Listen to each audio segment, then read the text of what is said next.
And when we left the house on June 11th and started to pull out of the driveway, just had a really weird feeling that I should take a picture of my home. So I reached through the window and I snapped this picture of how the house looked as we exited it on the night of the 11th of June. And of course it would never look the same again.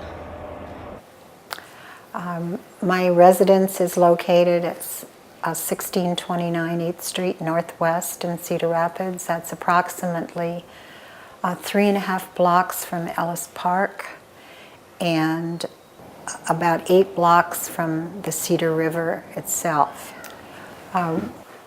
Currently we are in an area called the construction zone that was established on December 10th by the Cedar Rapids City Council.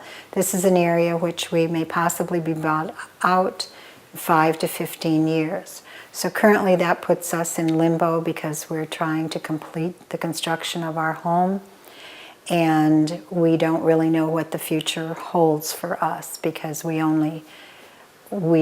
don't know if we're ever going to be able to stay here at any length of time, and that was really what our goal was.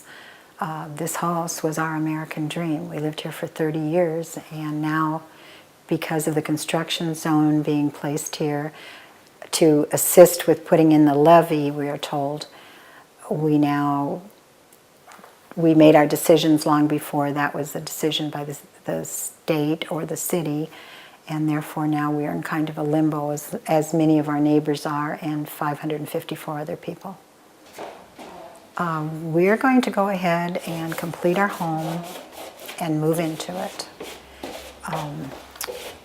I offer a suggestion that maybe they come back and look at this area in the spring and actually view where people are beginning to rebuild their homes and neighborhoods and give them a second look at how much land they really need.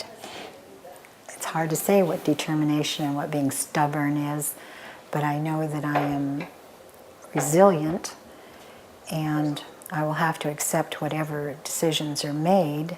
I'm not foolish, but I have to have faith that the city will have a little compassion that after we've suffered this flood, that people that actually want to come home and aren't sitting right on the levee should have an opportunity to rebuild their lives back in the neighborhoods that they valued so much prior to the flood.